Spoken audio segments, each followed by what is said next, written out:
Hi everyone, welcome to the video.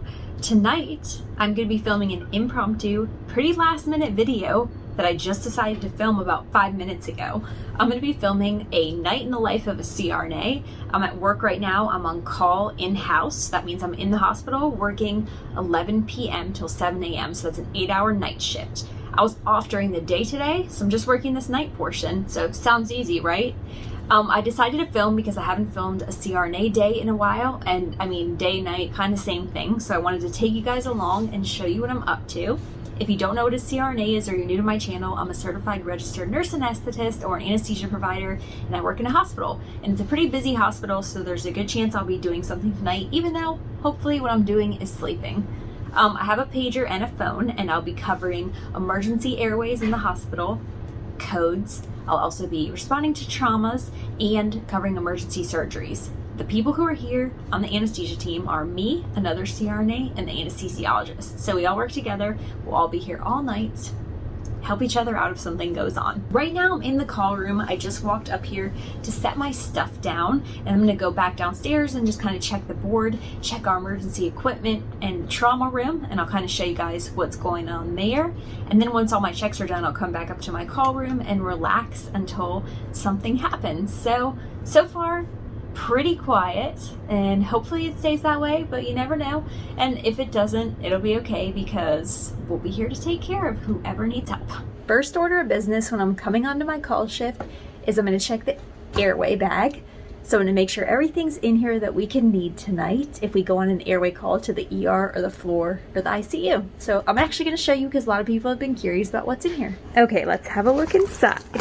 So first thing we have up here are syringes. I'm actually going to restock this one because I noticed one is missing, and wire cutters because we are at a trauma center, so people quite often have their jaw wired shut after a surgery from a trauma or just from a reconstructive maxillofacial surgery. Then next we have the crike kit. It's right in here, so let me just make sure it's here. And I can already feel it, but yes, it is in there.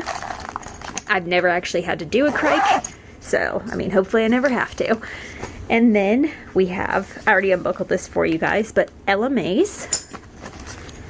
And then more equipment in here. So we have stylets and ET tubes of all sizes here, laryngoscope blades and handles. Then we have some more syringes. We have an end-tidal CO2 detector or capnography. This is an automatic one or electronic one. And then we have in here color change end-tidal CO2 detectors or capnography, however you want to say it. And then just oral airways are in this pocket. Over here there's some fun stuff. I can't pull it out because it has the hospital name on it, but here is an IO kit, intraosseous kit, so you can give fluids basically through the middle of the bone if you can't get an IV. And this has all of our medications in it for emergencies. It is locked because we check it and lock it back every time we use it. So everything you need to intubate or take care of somebody, emergency medications in here. So that's basically the emergency airway bag. We also have a pediatric one that's just like this for kids. And then I'm going to show you the Glidescope really fast because that's what we use mostly for airway emergencies, and we always bring that with us. Wow, this is really hard to do with one hand. Have you guys clicked off this video yet just because of the scene of struggle? BRB. All right, there we go. Isn't that much better? Put it right back where it belongs. This is our Glidescope. So what we do with this basically is use it to intubate people in emergency situations or when they have a difficult airway. It gives you a better view of everything because there's a camera on the end. So let me show you. It has a disposable laryngoscope blade, just like the metal ones I've showed you before that we use for direct laryngoscopy. And this one actually has a camera and a light on the end. So I'm going to show you what the camera looks like. There we go. So we use this to look in somebody's throat and see their vocal cords and identify all the structures and put the ET tube through the cords. Also on this cart is like everything else we need for this. It has a stylet that's specially made for the Glidescope, a bougie that we could also use in a difficult airway situation, some ET tubes, some gowns, some airways, just a little extra stuff, but all this is in our anesthesia bag anyway. So we usually always take this. We have a smaller one that's compact that can go as well, which is great to grab, but this is the OG. Last but not least, I'm checking the trauma room to make sure everything is good to go in case we were to have a trauma. There are a lot of supplies in here. airway equipment for anybody you can need it for here, except for kids because we have a separate thing for them. And then I'll just be checking all the drugs after I get off this video to make sure I do a really good job, but I just want to kind of show you what's in here. It's basically like a normal anesthesia cart on steroids. There's just a lot of extra stuff. So fluids, airway equipment, anything you could need here. This is CO2 absorbent, you know, stickers for all of your medications. And then another cool thing that's in here is the rapid infuser. I see people know about this, but it's always a crazy night when you use this thing. Okay, I just got a lap chole put on right after I got back from that airway. So it's an emergency because the patient's septic. So I'm running to set up my room. The OR is getting set up, and then we're going to move in with the lap chole. That's a laparoscopic cholecystectomy or a gallbladder removal. Those can get nasty if they go for too long. Right now, I'm waiting in the pre-op area for my patient to get here from the emergency room, and I can usually never show you this area because there's usually patients out here all the time during the day. Since it's nighttime, there are no other patients, so I'll give you a quick little look. Our pre-op area consists of some cubbies where the patients come just kind of between intake and the OR. It has like basic equipment, vital sign monitor, basic supplies are in there for IVs and things like that preoperatively. There's a new suction canister, that's why there's plastic on it, and basically it's just like a mini little room. I hear a bed rolling down the hallway right now, so fingers crossed that it's them and we can get started on this surgery really soon.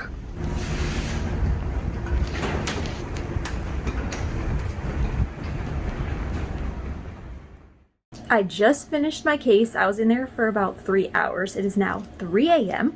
I just have to restock my room, so I'm gathering some things, clean my room, the anesthesia portion anyway, because somebody else cleans the actual OR part.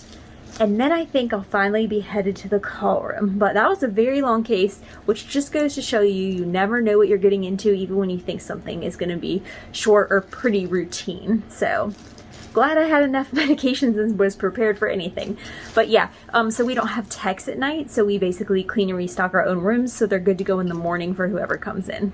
Okay, my station is all clean now. Everything is ready for tomorrow. Actually, tomorrow is a Sunday, so they probably won't be using this room, but it's ready for Monday. Ready to go, all clean. I changed the trash, threw my gloves in there. And no, I'm not Googling things. I just put that up so you can see my hospital name. Now it is time to try and get some sleep, hopefully. And we got new call rooms. So the hospital completely redid our call rooms, and they're in a complete different spot. So I'm gonna give you an updated call room tour because I feel like these ones are really nice and you have not seen them yet. Spoiler alert, they are not in the basement anymore. So we are out of the dungeon. I got my blankets, my call room key, and I'm ready to give you guys a tour and then crash. We finally made it to the call room. So this is all brand new. I don't even know what this used to be. I think like a call center. So first we have a bathroom. We do have a shower downstairs. It's not in here, but anyways, pretty big bathroom. That's nice. And then let me shut this door. We have 3 call rooms. I'm sleeping in that one. I'll show you that one in a second, but this is call room number 1. They even got us like keep matching furniture. Pretty simple, but nice. And it's also really nice because it has a window. So when the sun comes up in the morning, it wakes you up. This is another call room with no window. People like it because the sun does not wake them up. And then this is the one I chose for no specific reason, but it has a window. I love windows. And I love waking up to the sun. I'm so ready to take my mask off, take my hat off. I don't know how people have cute hair after they take their scrub cap off. It is literally impossible for me. It always looks like Miss Trenchbowl bun. But anyways, I'm gonna go to sleep now. Maybe like scroll a little on social media just to kind of decompress for a second.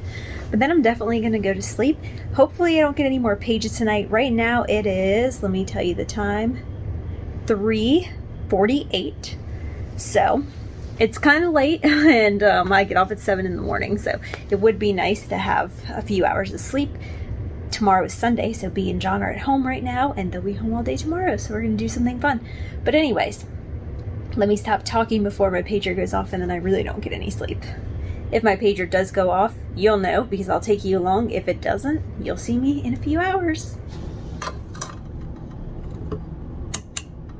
I got a page to the ER for a trauma intubation.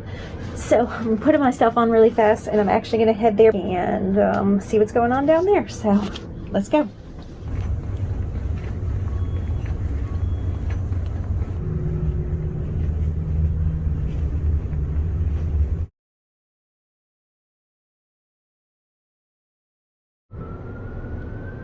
Do I look rough or do I look rough?